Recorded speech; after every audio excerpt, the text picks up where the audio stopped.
Video തുടങ്ങുന്നതിന് മുമ്പ് ഒരു കാര്യം ചോദിക്കട്ടെ. നിങ്ങളുടെ നാട്ടിൽ ഒരു 10-30 വയസ്സുള്ള ഒരാളുണ്ടെന്ന് വിചാരിക്കുക. അയാളും അയാളുടെ അമ്മയും വന്ന് നിങ്ങളോട് പറയാണ്, എൻ്റെ മകൻ്റെ ഒരു കന്യകാജനനമായിരുന്നു എന്ന്. നിങ്ങളത് വിശ്വസിക്കുമോ? അത്യാവശ്യം വിവരവും ബോധമുള്ളവരൊന്നും വിശ്വസിക്കത്തില്ല. അത് പക്ഷേ ഒരു കൂട്ടം മൊത്തം വന്ന് പറഞ്ഞാലോ, അതായത് അവൻ്റെ ബന്ധുക്കളും കൂട്ടുകാരും എല്ലാവരും വന്ന് പറഞ്ഞാലോ, നിങ്ങൾ വിശ്വസിക്കുമോ? നിങ്ങളപ്പോൾ അതിൻ്റെ തെളിവ് ചോദിക്കും. തെളിവ് കിട്ടാത്ത പക്ഷം നിങ്ങളത് വിശ്വസിക്കത്തുമില്ല. ഈ കാലത്താണെങ്കിൽ നമുക്ക് DNA ടെസ്റ്റ് പോലെ പല ടെസ്റ്റുകളും ചെയ്ത് അത് നമുക്ക് തെളിയിക്കാൻ പറ്റും. പക്ഷേ ഒരു 10-2000 വർഷങ്ങൾക്ക് മുമ്പാണെങ്കിൽ ഇത് നടക്കത്തില്ല. ഒരു കൂട്ടം ആൾക്കാർ എന്ത് പറയുന്നു അത് വിശ്വസിക്കുക എന്നുള്ളതേ ഉള്ളൂ. ഞാൻ ഈ പറഞ്ഞു വരുന്നത് ആരെ പറ്റിയാൽ നിങ്ങൾക്ക് മനസ്സിലായി കാണുമല്ലോ. ലോകത്തിലെ ഏറ്റവും കൂടുതൽ ആരാധിക്കപ്പെടുന്ന സ്ത്രീ കഥാപാത്രങ്ങളിൽ ഒരാളാണ് മറിയം. കന്യകാ ജനനത്തിലൂടെ ജനിച്ച് കന്യകാ ജനനത്തിലൂടെ തന്നെ യേശുവിന് ജന്മം കൊടുത്ത മറിയത്തിൻ്റെ ചെറുപ്പകാലം ബൈബിളിൽ മെൻഷൻ ചെയ്തിട്ടില്ല. എന്നാൽ അത് മെൻഷൻ ചെയ്തിട്ടുണ്ട് പ്രോട്ടോ ഇവാഞ്ചലിയം ഓഫ് ജെയിംസ് എന്ന പുസ്തകത്തിൽ. ഇത് എഴുതപ്പെട്ടത് 2-ാം നൂറ്റാണ്ടിലാണ്. ബൈബിളിലെ യേശുവിൻ്റേത് ഒരു കന്യകാ ജനനമാണെന്ന് നിങ്ങൾക്ക് ആർക്കും സംശയമില്ലല്ലോ. യേശു ജനിച്ച് ഒരു 30 വയസ്സ് വരെ ആരാലും അറിയപ്പെടാതെ ഒരു സാധാരണക്കാരനായിട്ടാണ് ജീവിച്ചിരുന്നത്. 30 വയസ്സിന് ശേഷമാണ് യേശു പ്രസിദ്ധനാകുന്നത്. അതുവരെ നസ്രയത്തിലെ ആൾക്കാർക്ക് അറിയാവുന്നത് മരപ്പണിക്കാരനായ യോസേഫിൻ്റെ മകനായ യേശുവിനെയാണ്. പക്ഷേ 30 വയസ്സുകൾക്ക് ശേഷം അവനെ അറിയപ്പെടുന്നത് കന്യകാമറിയത്തിൻ്റെ പുത്രനായ യേശു എന്ന്. അപ്പോൾ 30 വയസ്സിന് മുമ്പ്, അതായത് പ്രസിദ്ധനാകുന്നതിന് മുമ്പ് യേശു ഒരു കന്യകയുടെ പുത്രനാണെന്ന് ആരും പറയുന്നില്ല, ആരും അറിയുന്നുമില്ല. 30 വയസ്സ് വരെ ഇല്ലാതിരുന്ന, ആരും അറിയാതിരുന്ന കന്യകാജനനത്തിൻ്റെ കഥ ഇത് പ്രസിദ്ധനായതിനു ശേഷമാണ് പുറത്തേക്ക് വരുന്നത്. ഇന്നത്തെ പോലെ അന്നും അന്ധമായിട്ട് വിശ്വസിക്കാൻ ആൾക്കാരുണ്ടായിരുന്നു. ഒരുപക്ഷെ ഇന്നത്തേക്കാൾ കൂടുതൽ ആൾക്കാർ അന്നുണ്ടായിരുന്നു. അതുകൊണ്ട് തന്നെ കേട്ടവർ മിക്കവരും ഈ കന്യകാജനന കഥ അങ്ങ് വിശ്വസിക്കുകയാണ് ചെയ്തത്. യേശുവിനെ കന്യകപുത്രനാക്കാൻ ഒരു കാരണം കൂടുണ്ട്. ഓൾറെഡി ഇവർക്കൊരു പ്രവചനമുണ്ട്, കന്യകയുടെ മകൻ വന്ന് ഇവരെ രക്ഷിക്കുമെന്ന്. അപ്പോൾ യേശു പ്രസിദ്ധനായതിനു ശേഷം ഇവർ വിശ്വസിച്ച് കാണും യേശു ആയിരിക്കും കന്യകയുടെ പുത്രൻ എന്ന്. അങ്ങനെ ഇവർ തന്നെ ചാർത്തി കൊടുത്തൊരു സംഭവമാണ് ഈ കന്യകാജനനം.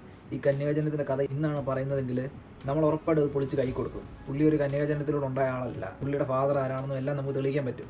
പക്ഷെ അന്നത്തെ കാലത്ത് പറ്റത്തില്ല. അതുകൊണ്ടാണ് ഈ പല മതങ്ങളും വിജയിച്ച് ഇവിടെ വരെ എത്തിയത്. ഇന്ന് എന്തുകൊണ്ടാണ് അതുപോലെ മതങ്ങളുണ്ടാകാത്തത്? അതിൻ്റെ മെയിൻ റീസൺ ഇന്ന് എന്ത് എവിഡൻസ് അവർ കൊണ്ടുവെക്കുന്നു നമുക്ക് അതിനെല്ലാം തിരിച്ച് മറുപടി കൊടുക്കാൻ പറ്റും, അല്ലെങ്കിൽ അതൊക്കെ നമുക്ക് സയൻറ്റിഫിക്കായിട്ട് തെളിയിച്ച് കാണിക്കാൻ പറ്റും. പക്ഷെ അന്നത്തെ കാലത്ത് പറ്റാത്തത് കൊണ്ട് തന്നെ ഈ മതങ്ങൾ ഇപ്പോഴും ഇങ്ങനെ തുടർന്നു വന്നു. ഇതിൽ അന്ധമായിട്ട് വിശ്വസിക്കുന്ന ആൾക്കാർ ഇപ്പോഴും അത് വിശ്വസിച്ച് പോകുന്നു. അപ്പോൾ ഞാൻ നിങ്ങളോട് ചോദിച്ചു ഇത്രേ ഉള്ളൂ, 30 വയസ്സ് വരെ അറിയാത്ത കന്യകാജനന കഥ 30 വയസ്സിന് ശേഷമാണ് ഉയർന്നു വന്നത്. ഒരു എവിഡൻസ് പോലില്ല. എങ്ങനെ ഇവർക്ക് പറയാൻ പറ്റും യേശു കന്യകാപുത്രനാണെന്ന്? ഒരുപക്ഷെ യേശു മറിയം പോലും അറിഞ്ഞിട്ടുണ്ടാകത്തില്ല ഈ കന്യകാജനന കഥ. ചിലപ്പോൾ യേശു മരിച്ചതിന് ശേഷമായിരിക്കും യേശുവിനെ പറ്റി 10-40 വർഷം കഴിഞ്ഞ് എഴുതിയ ആൾക്കാർ ഇങ്ങനെ എഴുതി വെച്ചേക്കുന്നത്. അല്ലെങ്കിൽ യേശുവും മറിയം ഉൾപ്പെടെയുള്ള ആൾക്കാർ കെട്ടിച്ചമച്ച കഥയാണ് ഈ കന്യകാജനന കഥ.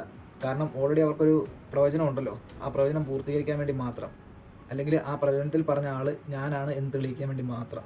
അപ്പോൾ നമ്മൾ മറിയത്തിൻ്റെ, അതായത് യേശുവിൻ്റെ അമ്മയുടെ ചെറുപ്പകാലത്തിലെ കഥയിലേക്ക് വന്നാൽ, മറിയത്തിൻ്റെ അപ്പൻ്റെ പേര് ജോവാക്കീമെന്നും അമ്മയുടെ പേര് അന്ന എന്നുമായിരുന്നു. അപ്പോൾ ഈ ജോവാക്കീമിനും അന്നയ്ക്കും കുട്ടികളില്ലായിരുന്നു. ഈ ജോവാക്കീം ഒരു സമ്പന്നനായിരുന്നു. അന്ന് കാലത്ത് കുട്ടികൾ ഉണ്ടാകാത്തത് ദൈവത്തിൻ്റെ ശാപമായിട്ടാണ് ആൾക്കാർ കണ്ടിരുന്നത്. അപ്പോൾ ഈ ജോവാക്കീമിനെയും അന്നയുമൊക്കെ സമൂഹത്തിൽ തെറ്റുകാരെന്ന പോലെയും പരിഹാസപാത്രം എന്ന പോലെയാണ് ആൾക്കാർ കണ്ടിരുന്നത്.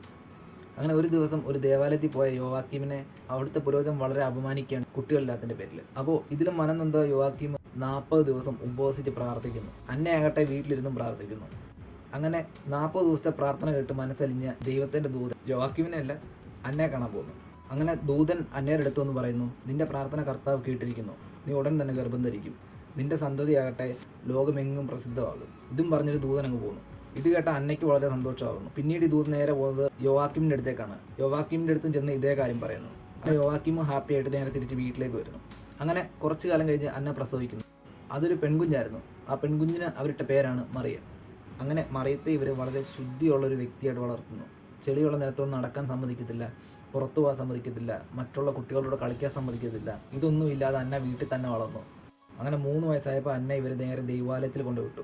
അവിടെ ചെന്നപ്പോൾ ആ ദേവാലയത്തിലേക്ക് കയറിപ്പോകുന്ന വലിയ പടിക്കെട്ടുകൾ മറിയം തന്നെ നടന്നു കയറിയെന്നാണ് ഇതിൽ പറയുന്നത്. ഇത് കണ്ട് ഇവർ അത്ഭുതപ്പെടുകയും ചെയ്യുന്നു. ഈ ബുക്ക് പ്രകാരം മറിയത്തെ ആ ദേവാലയത്തിൽ വളർത്തിക്കൊണ്ടിരുന്നത് ദൂതന്മാരും പുരോഹിതന്മാരോട് ചേർന്നായിരുന്നു.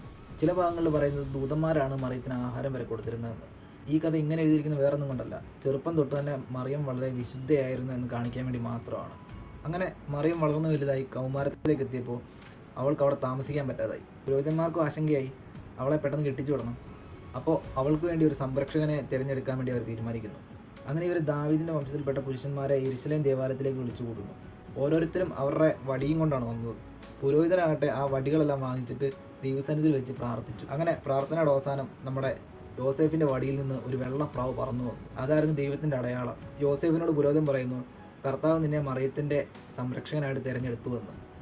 അപ്പോൾ ഈ പുസ്തകപ്രകാരം യോസേഫ് പറയുന്നത് ഇങ്ങനെയാണ്, ഞാൻ പ്രായമായ ഒരാളാണ്, അവളാകട്ടെ യുവതിയും, ആൾക്കാർ ഞങ്ങളെ പരിഹസിക്കത്തില്ല എന്ന്. ചില പുസ്തകത്തിൽ യോസേഫ് നേരത്തെ കല്യാണം കഴിച്ചതെന്നും യോസേഫിന് കുട്ടികളുണ്ടായിരുന്നതായിട്ടും പറയുന്നുണ്ട്. ചടങ്ങുകൾക്കൊക്കെ ശേഷം മറിയം ദേവാലയത്തിൽ തന്നെ തുടർന്നു.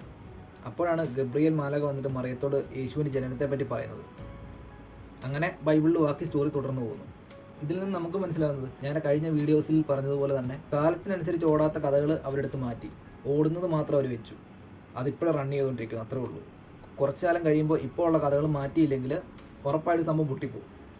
ഒന്നിലധികം ആൾക്കാർ പല സമയത്തായിട്ട് വാമൊഴിയിലൂടെയും അവരുടെ ഇമാജിനേഷനിലൂടെയും മാത്രം എഴുതിയ കഥകളാണ് ഈ ബൈബിളിലുള്ളത്. ഒന്ന് ശരിയാ, ബൈബിളിൽ നല്ല കാര്യങ്ങൾ പറയുന്നുണ്ട്, ഇല്ലെന്നല്ല. പക്ഷേ നല്ല കാര്യം പറയുന്നത് കൊണ്ട് അതിലുള്ള എല്ലാ കാര്യം ശരിയാകണമെന്നില്ല, അതിലുള്ള കഥകൾ ശരിയാകണമെന്നില്ല. അപ്പോൾ എൻ്റെ വീഡിയോ ഇഷ്ടപ്പെട്ടെങ്കിൽ ഒന്ന് ലൈക്ക് ചെയ്യുക, ഷെയർ ചെയ്യുക, സബ്സ്ക്രൈബ് ചെയ്യുക. അപ്പോൾ നെക്സ്റ്റ് വീഡിയോയിൽ കാണാം.